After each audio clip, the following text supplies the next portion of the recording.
Sejam muito bem-vindos a mais um episódio do Semibreves, o primeiro episódio de 2020. Feliz ano novo para todo mundo.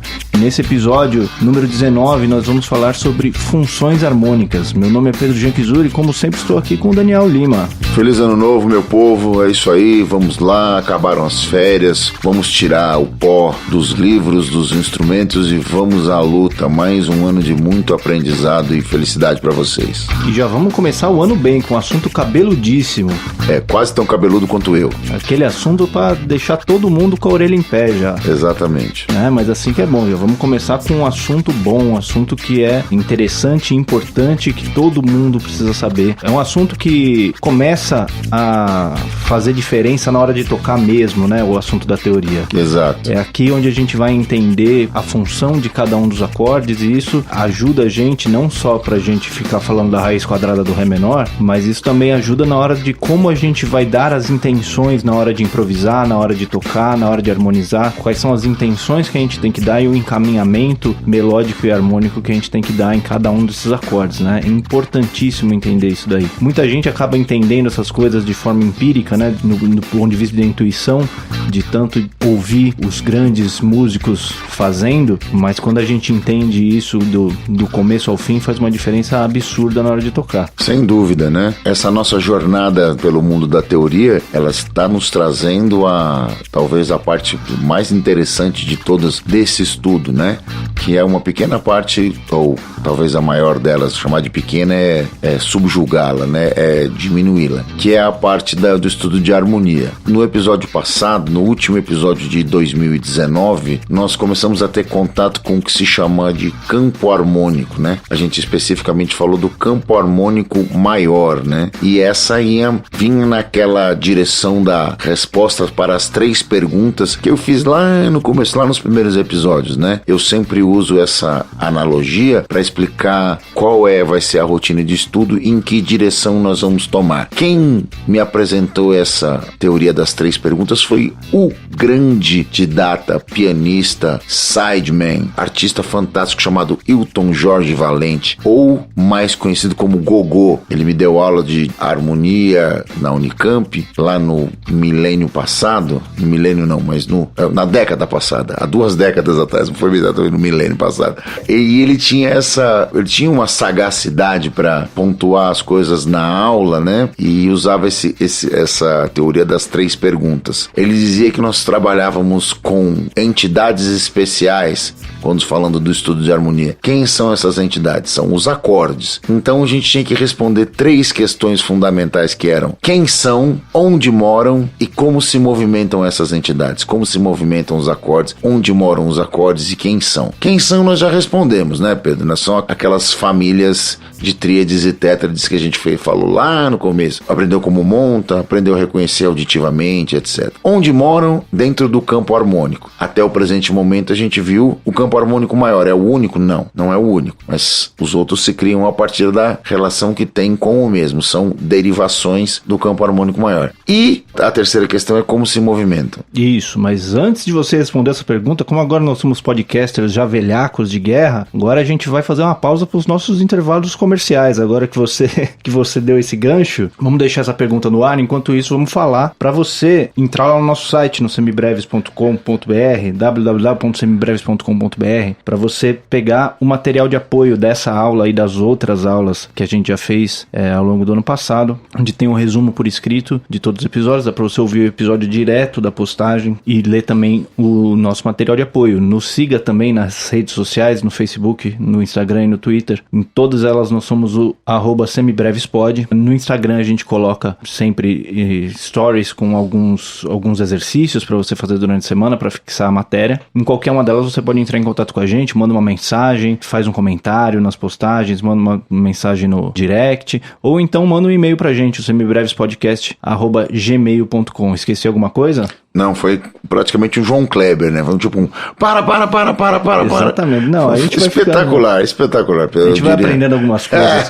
Muito bom, muito bom. Muito bem. Então, fazendo um resumo rápido da matéria que nós cobrimos até aqui, nós começamos falando da escala cromática, lá em julho do ano passado, falando sobre as notas com as quais a gente vai fazer a nossa música, as 12 notas. Essas notas a gente pode organizar elas em intervalos, de 2 em 2, esses intervalos vão gerar as tríades, vão gerar as tétrades, e quando a gente organiza uma das escalas maiores, qualquer uma das escalas maiores em tríades e tétrades, nós chegamos no campo harmônico, que são todos os acordes que podem ser formados a partir de uma determinada escala. Dentro desse campo harmônico, nós temos as chamadas funções harmônicas, ou seja, cada um desses acordes, esse campo harmônico, vai ter uma função dentro do discurso musical. Então, diga lá, Daniel, o que são as funções harmônicas? Muito bem. Falando funções harmônicas são a resposta para a pergunta. Qual era a pergunta que elas respondem? Justamente.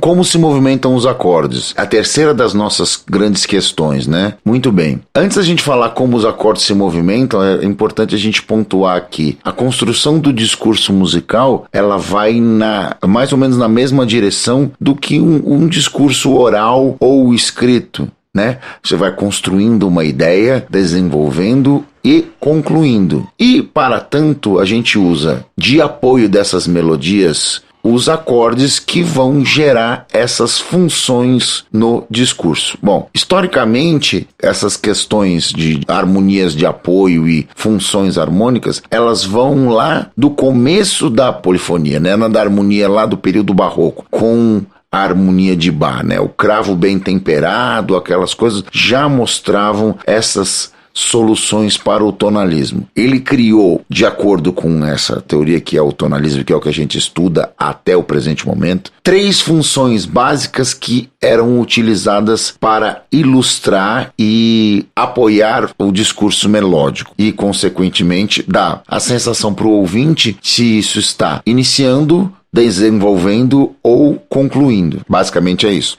As funções são 3. Quais são, Pedro? As funções harmônicas são a função tônica, a função subdominante e a função dominante, certo? É isso mesmo. Com certeza você já ouviu falar disso, ou talvez não tenha, né? Mas os alunos mais ligeiros, a galera que já está há mais tempo na estrada, estudando essa ciência mãe que é a harmonia, já ouviu falar disso. Basicamente, as 3 funções, tônica, subdominante e dominante, elas são classificadas de acordo com a sua função dentro do discurso, ou seja, se ela está mais estável, dando a sensação de conclusão, estabilidade e finalização, ou se ela necessita de algo que a conclua no discurso subsequente. Então você tem os 2 extremos. A função tônica é a função de estabilidade, a função de conclusão, a função de finalização, que dá a estabilidade e ponto final ao discurso. E você tem a função dominante, que é a função que a prepara a função tônica, gerando uma instabilidade dentro do discurso a ser resolvida na função tônica. Ficou confuso, Pedro? Não. Não, acho que tá ótimo. Uma coisa... A palavra-chave que eu acho que a gente precisa pontuar aí é o discurso. Nenhum acorde vai ter uma função por si só. Exato. De maneira isolada. Qualquer acorde sozinho, ele é só um acorde. Ele não tem como você atribuir uma função a ele. A função do acorde, ela aparece dentro de um discurso. Conforme o discurso vai se desenvolvendo, e você vai criando essas relações de estabilidade e instabilidade. Exato. À medida que eles vão surgindo, o contexto vai mostrar quem é quem na história. Obviamente que existem ferramentas teóricas para que você interprete o discurso e faça com que isso se torne mais claro e mais evidente dentro da sua maneira de compreender aquilo que está sendo ouvido. Muito bem. Então, agora, eu acho importante a gente colocar isso dentro do contexto do campo harmônico maior, que é o que a gente sabe até agora. Trabalhando até agora. Tudo que a gente vai falar vai ser referente ao campo harmônico maior. Quando a gente for estudar outros campos harmônicos e principalmente outros sistemas musicais, nem tudo que a gente está falando vai continuar valendo. Exato. Algumas coisas vão valer, algumas coisas vão mudar. Então é bom deixar claro que se você, por exemplo, pegar isso tudo que a gente for falar e for tentar aplicar dentro de uma música que está composta em cima do campo harmônico menor, nem tudo vai ser exatamente do jeito que a gente vai estar falando. A gente vai ter algumas diferenças em como o campo harmônico menor se comporta com relação ao campo harmônico maior. Exato. A primeira função, a mais importante delas todas, para mim, na minha maneira de entender, não é a função tônica, mas é a função dominante. A função tônica só existe porque é precedida pela função dominante. O dominante é que prepara o acorde tônica. Ele dá o caráter de desconforto a ser resolvido no acorde tônica. Então, aquele som que necessita de algo a ser resolvido é dado pela função dominante e resolvido na função tônica. Quando a gente falou de a construção de acordes, a gente vem falando desde lá do começo das tétrades, etc, e reforçou isso na construção do campo harmônico. A gente vem falando de um acorde especial, o famoso acorde de sétima dominante. Ele tinha uma característica fundamental na sua construção. Qual era, Pedro? Era o trítono entre a terça maior e a sétima menor. O que, Pedro? O trítono, o intervalo de trítono entre a terça maior e a sétima menor. Lembrando a todos, você que está conosco desde os primeiros episódios, quando a gente estudou os intervalos lá, a gente usou quando foi falar de quartas aumentadas ou quintas diminutas, a gente não falava nem de um nem de outro. A gente usava um nome específico para ele, que era um intervalo de 3 tons, por isso a gente chamava de trítono. Ele reaparece agora com uma função especial que dá o caráter do acorde dominante e dá o desconforto necessário a ser resolvido no acorde tônico. Então vamos tocar aqui o intervalo, o trítono em si, e vamos reapreciar o seu sabor. Vamos lá. Ele já vem todo torto, né? Todo maluco. Ó. Então quando você escuta um negócio desse, a tendência é você fazer isso aqui, ó. Que delícia! Ó, de novo, replay.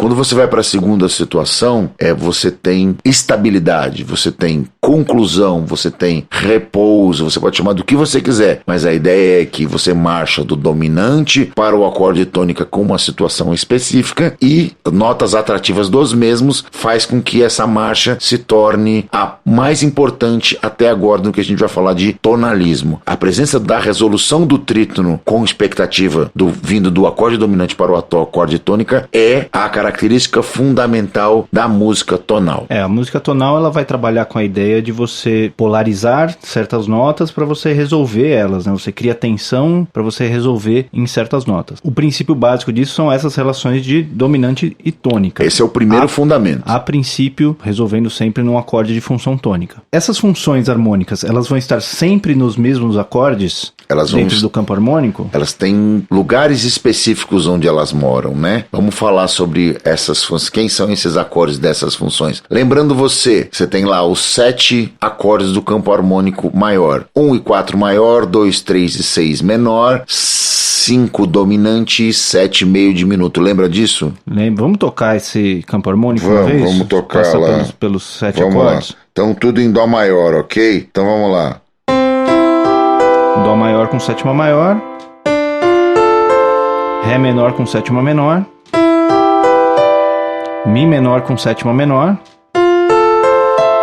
Fá maior com sétima maior. Sol maior com sétima menor. Mudando de oitava.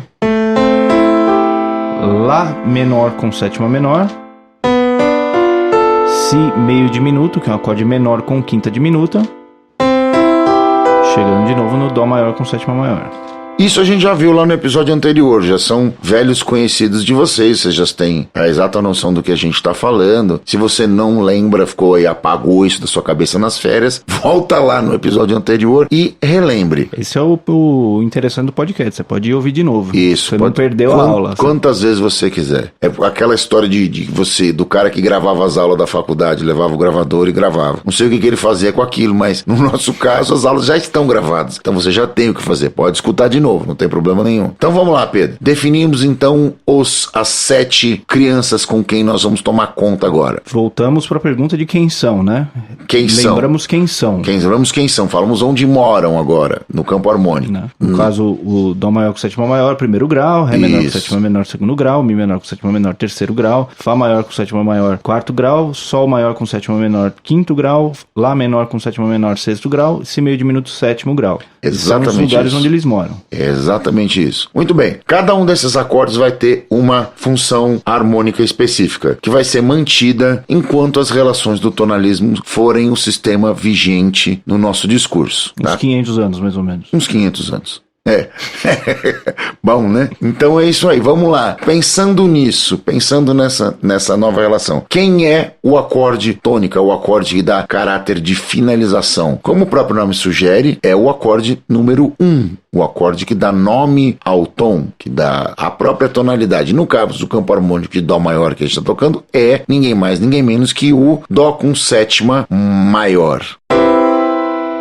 É importante a gente deixar claro também que no assunto de teoria musical, por algum motivo, a gente usa a mesma palavra para falar de várias coisas diferentes. Exato. Então, tônica, quando a gente está falando de acorde, é a nota que dá nome ao acorde. Tônica, quando a gente está falando de função, é o acorde que tem essa função de resolução. Exatamente. Nesse caso, um desses acordes é o primeiro grau. Exato. Então, é bom a gente separar do mesmo jeito que a função dominante não é a mesma coisa que o acorde dominante. O acorde dominante, às vezes, não tem função dominante, como no blues, por exemplo. Que não é exatamente um caso de tonalismo. Não é um caso de tonalismo, exatamente, mas ele usa o acorde dominante. Ou no baião, por exemplo. Que também não é um caso de tonalismo. Então, mas a gente usa o acorde dominante sem ter a função dominante. É sempre importante a gente se perguntar em qual contexto a gente está falando e se faz sentido a gente trabalhar dessa forma. A explanação é altamente válida, lembrando que, mais uma vez, que tudo que a gente está falando agora é dentro de uma linha evolutiva de pensamento. O contexto que a gente enxerga até esse momento é do campo harmônico maior dentro do sistema tonal. Fim. É disso que a gente está falando. Isso resolve todos os seus problemas musicais? Não. A estrada é longa, mas a gente tem que começar de algum lugar. Exatamente. Né? E tem até algumas coisas que são nem uma coisa nem outra, né? Nem tonal, nem modal, e fica no meio termo. Hibridismos. Os elementos dos dois. Né? Então, divide a música de Minas, por exemplo. Vocês não vão se livrar da gente tão cedo assim. O Clube da Esquina é um ótimo exemplo disso. Você fala, você não sabe se é tonal, se é modal. A maioria da música pop hoje em dia, né? A música pop usa bastante disso também. A música pop, ela usa sequências harmônicas, movimentações harmônicas, mas sem criar essas relações fortes de tensão e resolução. Não necessariamente fazendo essa... Então ela tem elementos do tonalismo, mas tem elementos do modalismo também. É difícil você dizer exatamente o que é uma coisa e o que... Exato. Se é uma coisa ou se é outra. Ela é um pouquinho de cada um. Um pouco de cada. E esse raciocínio vai evoluir para isso, né? Porque as pessoas vão cansando dessa questão da resolução. Os compositores vão procurando outros caminhos. E aí a música vai evoluindo. Então a gente tá na história no rumo da história. O aprendizado vai diretamente como a música foi evoluindo. A gente vai agregando conhecimento, agregando explanações à medida que a história vai na mesma direção que a história evoluiu. Então você tenha paciência, nem tudo que está aqui vai resolver seus problemas imediatamente. Nós nem temos essa pretensão gigantesca de resolver todos os problemas do mundo. Eu resolvendo os meus já estava bem feliz, assim. Mas a gente vai tentando solucionar cada caso à medida que eles vão surgindo. Lembre-se, o que a gente está falando agora é de tonalismo. Um último ponto importante é justamente que quando a pessoa começa a estudar um pouquinho de harmonia, surge muito esse raciocínio, a gente vê muito em alunos de teoria de harmonia, que essa música é boa porque ela tem muito acorde, a outra música é ruim porque ela tem pouco acorde.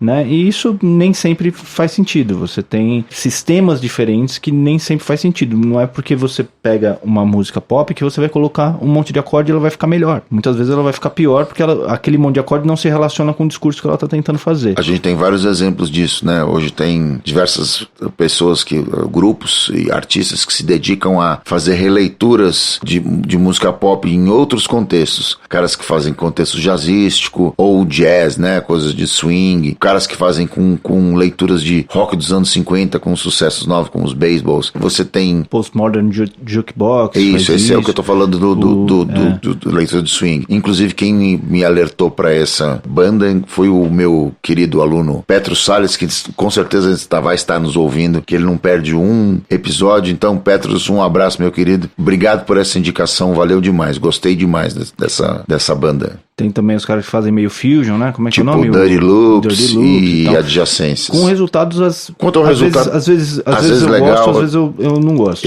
Mas a gente podia, inclusive, pensar nas férias de julho, fazer um episódio sobre isso, sobre releituras e mudar estilos de música, quando é válido e quando não é. Eu gosto às vezes, mas às vezes não gosto. Às vezes a verdade é que se a música é boa, ajuda, né? Tem algumas coisas que a gente precisa prestar atenção aí, onde estão os pontos de interesse, se esses pontos de interesse se relacionam com o estilo que você está mirando. Exatamente. Mas enfim, esse não é o assunto desse episódio. Nós estamos tergiversando para variar. Estamos de férias ainda, praticamente. Estamos com o cérebro de férias. Cérebro de férias. Então, voltando. O acorde do primeiro grau é o acorde tônica. Quem é o acorde dominante na sua função principal? Muito bem. Se a gente disse que o acorde dominante tem por característica, o Pedro disse, reforçou isso agora, a presença de um trítono entre a sua terça maior e a sétima menor, só existe um ponto onde ele surge no campo harmônico maior, que é o quinto grau. Então, ou seja, se o acorde de função tônica, o acorde principal da função tônica é o acorde 1, o acorde principal da função dominante é o acorde do quinto grau. Daniel, a gente tem mais um acorde que tem um trítono na sua formação dentro do campo harmônico. Exatamente. Ele é função dominante também? Ele também pode ser entendido como função dominante, assim como outros acordes vão ter outras funções. Da mesma forma que a gente entende o acorde 1 como função tônica, você também pode entender, num dado momento, dependendo do contexto, os acordes 3 e 6 como função tônica. Só que eles têm como força de resolução, como decisão do discurso, como reforço do discurso, um poder muito menor. O acorde 7, que é o acorde que o Pedro se referia, que é o acorde meio diminuto, também tem um trítono na sua formação, que está entre a tônica e a quinta diminuta. E se você for prestar bastante atenção na formação do mesmo, você vai perceber que, se falando no tom de dó maior, você tem sol com sétima e si meio diminuto. Se você pegar o sol com sétima, sol, si, ré e fá, tudo natural, você vai ver que o si, ré, fá presente no si meio diminuto está contido dentro do sol com sétima. O si, ré, fá, lá, que é o si meio diminuto, podia ser entendido, portanto, como um sol com sétima e nona, graças à presença do lá, porém com a terça no baixo. Então ele nada mais é do que um sol com sétima e nona na primeira inversão. Lembra das inversões de acordes? É isso. Então ele pode ser também entendido como um acorde dominante. Lembrando que isso vale para o campo harmônico maior em condição tonal. Quando a gente fala do campo harmônico menor, você vai ver que ele vai assumir uma função completamente diferente. No começo desse raciocínio tonal, né, lá na música renascentista, isso, o sétimo grau era usado como ele era visto como um acorde dominante mesmo. Conforme o tempo foi passando, foi começando a usar muito ele como uma inversão do quinto grau. Exato. Então também sendo usado como função dominante, mas não enxergando o sétimo grau como função dominante. Você enxerga ele como uma extensão do quinto grau. É isso. O que o Pedro disse é o raciocínio complementar daquilo que eu disse. Então você interpola os dois. Bom, então eu já dei um spoiler aí. Já falei que como função tônica você tem o primeiro como uma função forte, o terceiro e o sexto como funções fracas de representação da função tônica. Para a função dominante a gente tem o quinto grau como uma função primordial forte e o sétimo como uma função menor. Sobramos segundo e quarto. Nada mais, nada menos que a função subdominante, que é a função do meio termo, a função do desenvolvimento do discurso. Então, para que você não vá direto do acorde tônica para o acorde dominante e volte para o mesmo, para você desenvolver o discurso, por exemplo. Para não você ficar só tomando martelada na cabeça. Exatamente. Você vai pom, pam, pom, por exemplo. Você vai do subdominante para o dominante, para o acorde tônica. Essas são o que a gente chama de cadências. Então você vai ter para a função dominante em posição clara o quarto grau e como posição substituta o segundo. Então você tem no discurso a primeira cadência, chamada cadência real, a função subdominante, dominante tônica, tendo como quarto grau quinto grau, primeiro grau. Então você vai ter algo nesse sentido. Vou tocar aqui para você ouvir. Pera aí, vamos lá. Vai ter algo assim.